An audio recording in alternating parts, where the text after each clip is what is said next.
Hi, everyone. It is Jennifer Tarle from Tarle's Speech. Welcome to Lunchtime Live. I try to do this every Monday at noon Eastern, and if I can't be here, I record it, and then it's just a lunchtime lesson. We are having a mini series for the next few weeks on stress, and I'm actually writing some lessons right now for a series that is going to be airing on Fridays starting in the summer. So, welcome everyone. If you are listening to this as a podcast, you can always hop over to my YouTube channel at Tarl Speech to watch this live. I do have a few slides that I share when we're practicing words. And conversely, if you're watching me live on YouTube, you can listen to this again as a podcast wherever you download your podcasts. And I'm excited to report that I'm actually now posting these as a YouTube podcast as well. So you're going to want to take a listen to those. All right. And just checking to make sure everything is working, getting myself a little sip of water. All right. Okay, everyone. It looks like everything is okay. Thank you for being here again. Oh, Princess Maram. By the way, I've got my contacts in and I don't have my glasses on. So let me do this so I can actually read. How do you pronounce quasi? And that is going to be qua and xi. And I'm going to go ahead and put that in the chat for everyone. All right. And these flowers are for you. Is the next question. Does the word for sound like fur? Yes, it can. You can actually reduce that word and say fur instead of for. That is common, and we use that in linking when we are speaking. Okay, so got a couple of those questions out of the way. I will answer more questions at the end of this lesson. And hello to everyone who is here from Facebook. This is exciting that I'm streaming live there. Also streaming here on YouTube. If you want me to stream on LinkedIn, please give me a like on my company page there at Tarl Speech so I get more likes and then I can actually host live there as well. For today, we are going to be talking about a stress exception. And actually, let me go ahead and change this. I just see that I have a little bit of a mistake here. And our stress exception today is going to be on the suffix meter. That's METER. Something to keep in mind is that meter can also be a root word. And a root word means the main part of the word that we can add prefixes and suffixes to. So we use the root word meter for measurements a lot. So then when we add centimeter or millimeter, meter, the root word, is going to maintain the same stress. So again, that is the root word because we're talking about a meter, a unit of measurement, and then we add the prefixes to change that root word. What we're talking about today is a stress exception. And I'm sorry, I need to re-add this to the presentation here. So let me go ahead and upload this. All right. And again, in talking about the suffix, we are going to use the suffix at the end of a word, and that is going to change the root word stress. Okay, so again, this is a little bit confusing, but when meter is the root word, the stress is going to change, stay the same. Meter, meter, meter, meter. I'm stressing syllable one. When we add centa to the beginning, I'm still going to say meter with the same stress. When I add milla, I'm still going to say meter, millimeter, same stress on that root word. There are certain suffixes or endings that we add to root words that change the stress of a word. And this is one of those situations. So I'm going to go ahead and add this to the stream. And this is our stress exception for the suffix meter. I know I said the same thing several times. I just really want to drive the point home. This is the suffix, not the root word. So when we have this suffix and we add it to a word, it is going to change the stress of the word. So we are going to pronounce this suffix madur. So already right there, you can hear that the stress is different when we add this as a suffix. We're no longer going to say meter where syllable number one is stressed. We're going to stress syllable number two in madur. So that's number one. Number two to keep in mind is that the stress is going to shift to right before the madur suffix. So two things to remember. Number one, we're going to pronounce this suffix as madur, and then we are going to stress the syllable right before the madur. All right. This is tricky, I know, but I'm going to show you some words and then it's going to make a lot of sense. All right. So now we're going to try some of these words with this suffix added to it, and we're going to practice how we say these words. All right. So here are some example words when we add the suffix madur to them. If you look at these words, you might think I would read this thermometer because it looks like a compound word, but it's not in this case. We're using this madur suffix to mean something that we use to measure. So if you think about it this way, we're using this to measure the heat or the thermo feature of it. So we're going to say not thermometer. We're going to shift the stress to right before the madur, and we're going to stress that ma right there. So we're going to say thermometer, thermometer, thermometer. Let's look at the next one. We are going to stress the da, which is right before the madur, pedometer, pedometer.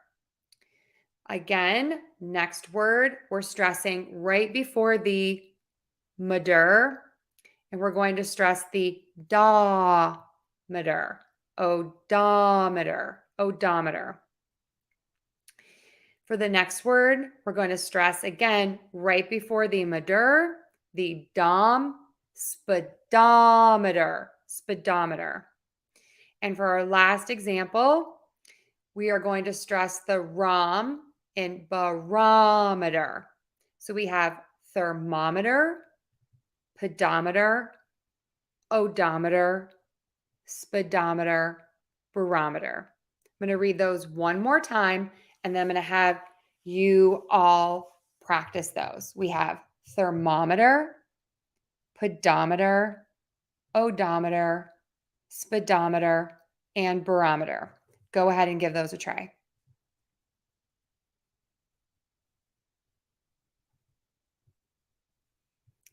Okay, for those of you who may be listening to this and maybe driving or walking, I'm going to say each word. If you are in front of other people and you don't want to say the word out loud, I totally get it, but you can still practice in your head silently along with me. Let's do one word at a time. I'm going to say it twice, and then you take a turn and say it. Thermometer, thermometer.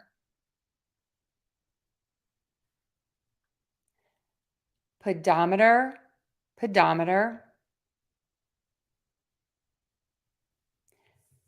odometer, odometer,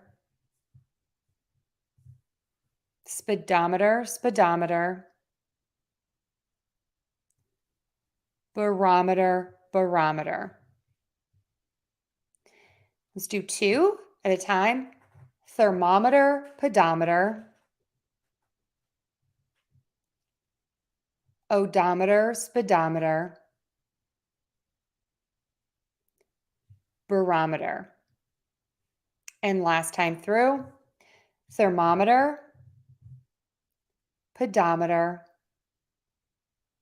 odometer, speedometer, barometer. Okay, how did you all do? That is tricky. So, again, to summarize, we are talking today about the suffix or the word ending meter, which is spelled meter.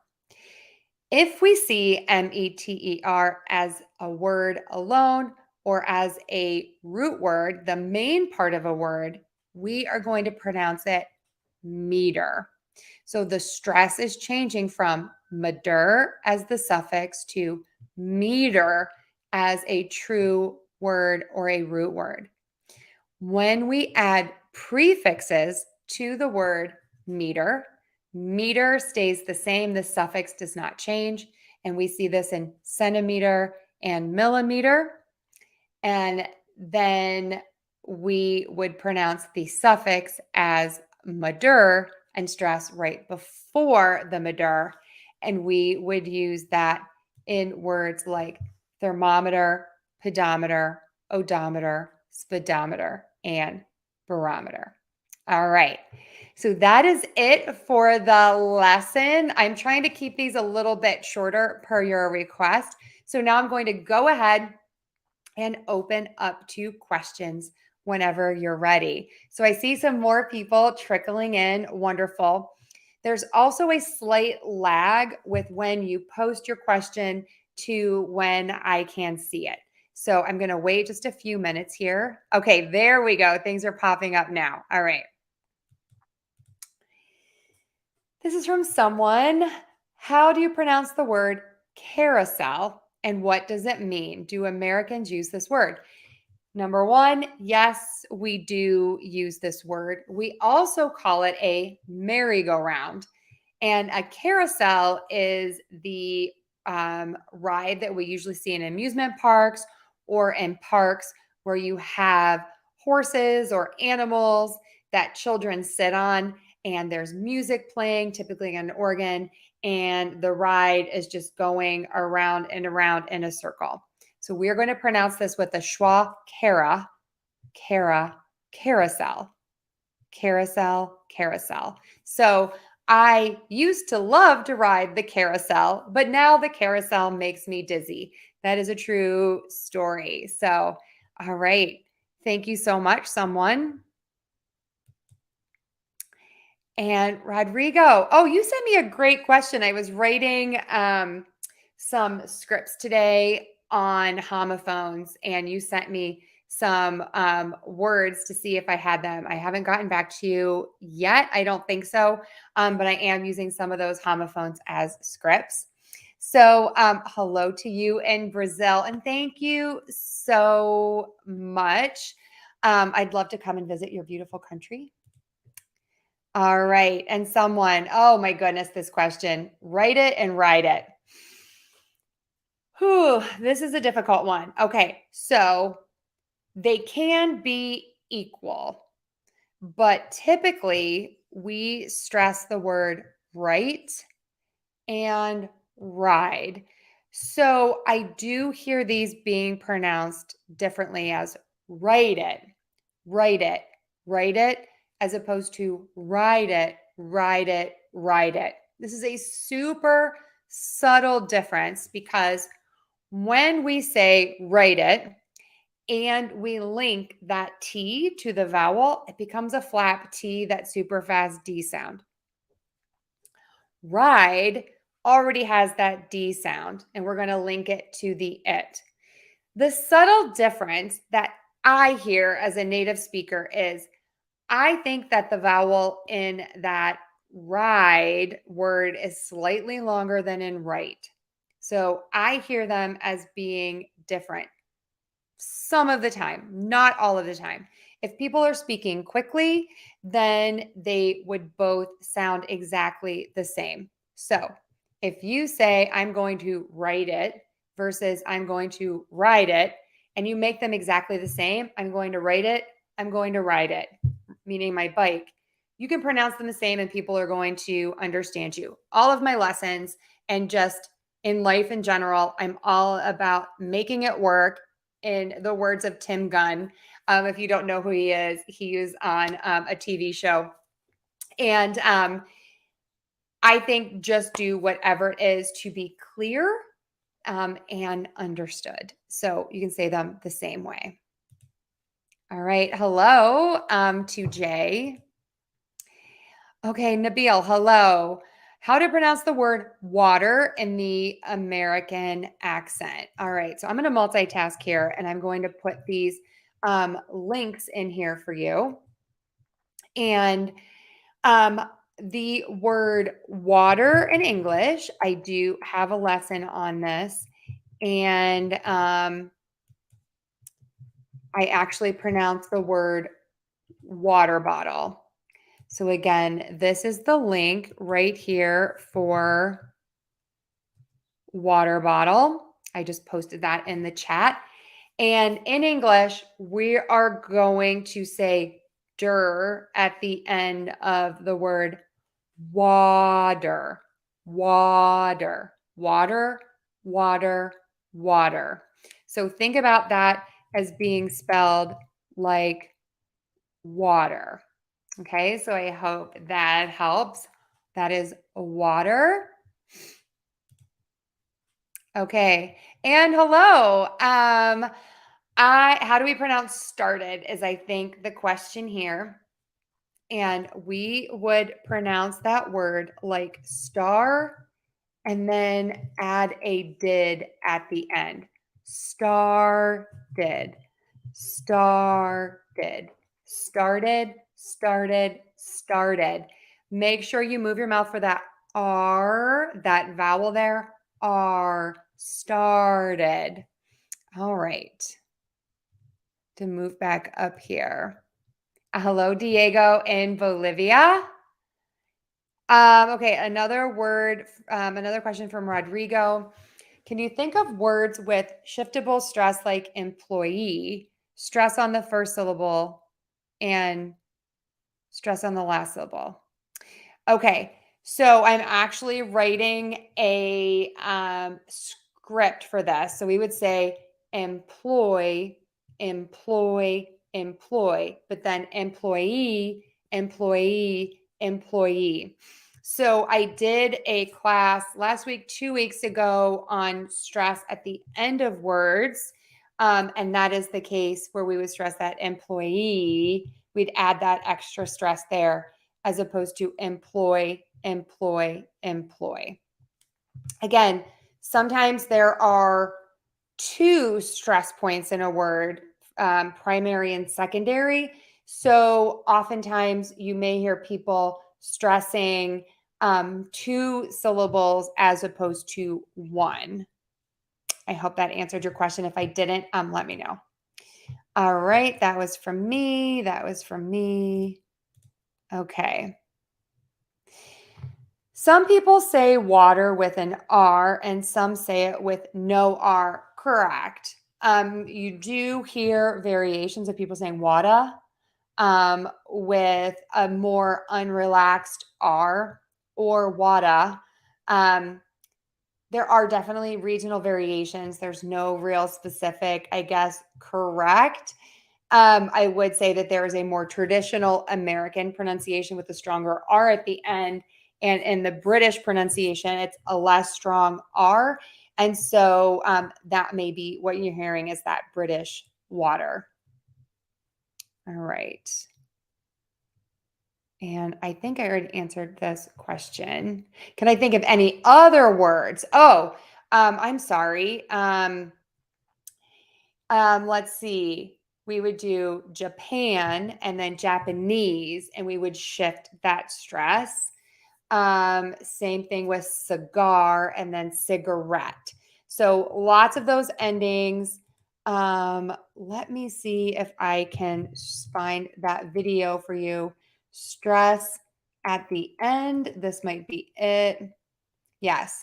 So this is stress the suffix. I'm going to put this in the chat right now. Okay. So you can stress the suffix. And here is the link for that. All right. And you're welcome. I'm happy to help. Turtle. I think I already did a video on turtle, and that's turtle, turtle, turtle, turtle, turtle. Do I not have a lesson on this? Hold on. Let me check. I swear I did it. I don't. How do I not have a lesson on this? Okay, I have tortoise, but not turtle. And I am writing that down and I am going to record that. So it's turtle, turtle. An excellent use of the emoji there. All right. Someone, I would say, yes. So someone, something, WON, and someone, like the one person, are both pronounced the same. Someone. Mangoes and mangoes. I actually pronounce these differently. So I would say the mangoes as opposed to the mangoes. I actually pronounce mangoes with that NG sound, mangoes. So the man goes to the mangoes. That's almost a tongue twister, and I like that. Thank you for that, someone. Next question, appointee. Yes, that's not a question. I think you were answering, I think that was Rodrigo's question about what's another stress exception with that EE and appointee.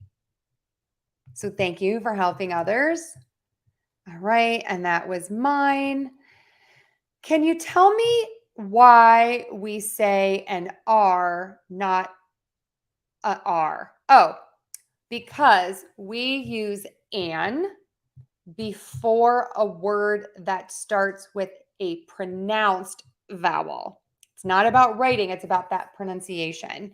So R starts with a vowel, R. So you're going to say an R. And then ER, that sound, can also be considered a vowel. So you can say an early start, an early start. So again, the rule is for that, if the word starts with a vowel sound, we're going to put an before it. And if it starts with a consonant, we're going to put an before it. All right.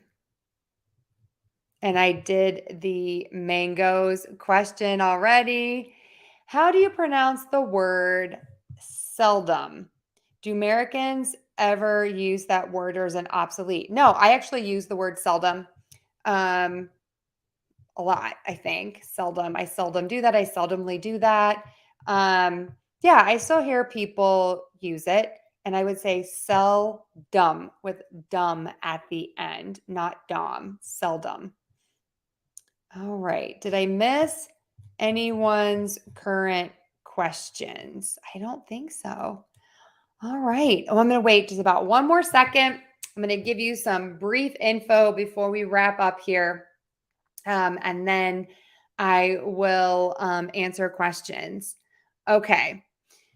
So, here came another one super quickly here from Rodrigo. All right. Oh, dark L, light L. This is always a tough question. Americans really do use the dark L a lot, but I personally recommend for clarity to use a light L just to be clear. So Earl, I can say with a dark L, but then I can say Earl with a light L. I guess my tip is to just use that light L if you're going for clarity. And I actually think it's easier to make the light L after the R because you actually end somewhere. So you end by touching your teeth, the alveolar ridge for that L. So that's my tip, is to just go for that light L. I overuse the dark L where I was born and raised. And sometimes that's confusing for people who aren't born and raised in the same area. It's not to say it isn't a fine variation, but it just makes it difficult sometimes and not as clear and connected speech, especially for people that don't use the dark L as much. So just go ahead and use the light L. And hello to you. Oh, I'm not even sure how to pronounce your name. Nyaho Tamaklo. Nyaho Tamaklo. Sorry if I said your name incorrectly. You can type it in the chat to let me know how to say it. Sakshi, let's see. Can you pronounce the word woman in English? Yes. I actually have an old video on the word woman, and I'm going to go ahead and put that in the chat. You can see me many, many years ago in this video, and I have a newer lesson also on man, men, woman, and women. And to pronounce woman, I say woman, like M-U-N, woman, woman, woman, woman. Another tip is you pucker for that W. Ooh. A lot of my students say woman, woman. You need to pull your lips back for that vowel. W, w, w. Woman, woman, woman, woman. How can I understand fast English? Any tips? I guess my tip is boring. It's, do a little more listening, watch movies with the English subtitles on. I will say that there are just some people that are more difficult to understand in English. I, for one, also struggle to understand certain English speakers in super fast connected speech when they're not pausing and when they're not using clear speech and moving their mouth enough and mumbling a little too much. There is a huge problem with this on television these days and in movies. I've actually seen articles about it, and I 100% agree. So I think just keep practicing that listening, listening, listening, and that is really helpful. It is hard as an adult. I know myself, when I practice listening in another language, I really want to read along with it. And while it's helpful, we also have to get to the point where we take that away. So just keep on practicing. Also, one more tip on understanding fast English. I'm going to be doing a live on reductions. You don't have to use a lot of the reductions like wanna, shoulda, coulda, woulda that we use in English, but knowing them is super helpful for listening to people in connected speech. So I'll talk about that in a future lesson. Crisis and crises. Yes, you totally get homophones, and I love it. These are the links that I shared. I did just pronounce woman and increasing fluency in English. Again, it's all about just practicing. And I also just want to remind everyone it's about using the language, not about perfection. And it's not about being super fast at first. For all of my students, even my very, very advanced students, I always recommend don't forget to pause and don't forget to really pronounce your words so that you are clear. It's not about being fast, it's about being clear and easily understood. Chihuahua in English. Yeah, chihuahua. We use a lot of us in there. Chihuahua. Okay. I think that's it. So, finish with the questions. Thank you so much, everyone. If you need help, I do teach private one on one classes. I have a class just on words, sounds and words, which are vowels and consonants, and one on word stress, like we were working on today. These courses are all bespoke, meaning that I make the course just for you. We are not going to practice things that you don't need to practice. You're going to get through the lesson and then do a lot of application practice. So I have those. I also have a class on intonation. I do have some courses on Udemy. You can check those out. You can also follow me on all the socials to get a daily reminder to practice. I love it if you click on the video and watch it, but even if you don't watch it, that extra reminder to think about your clear speaking and your English is really, really helpful. I have books on iTunes, on Teachers Pay Teachers. That's not just for teachers. And I have a lot of free downloads on there that you can get to see if you do want to buy the whole book. Besides the books, I just have little individual practice sets for each sound. I'm working on making those for word stress as well because I've been getting so many questions about word stress and practicing that.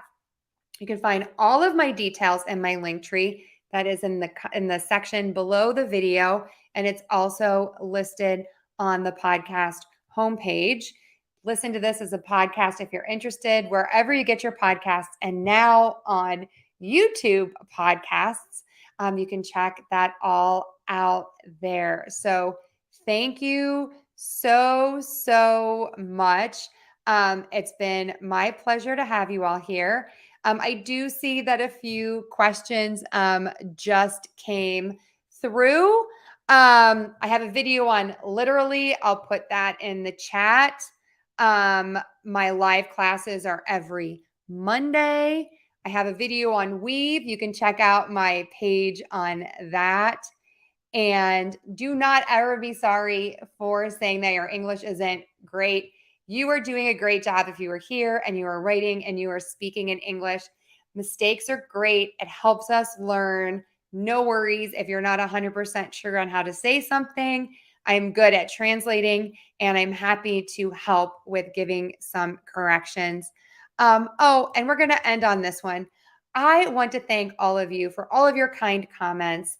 I'm glad that you're enjoying the listening. I'm trying to get some more interviews with real people in the US so that you can learn to listen to many different people and learn about their careers and vocabulary. So, again, thank you so much. All the best to you. And I appreciate you. And I will see you again next week.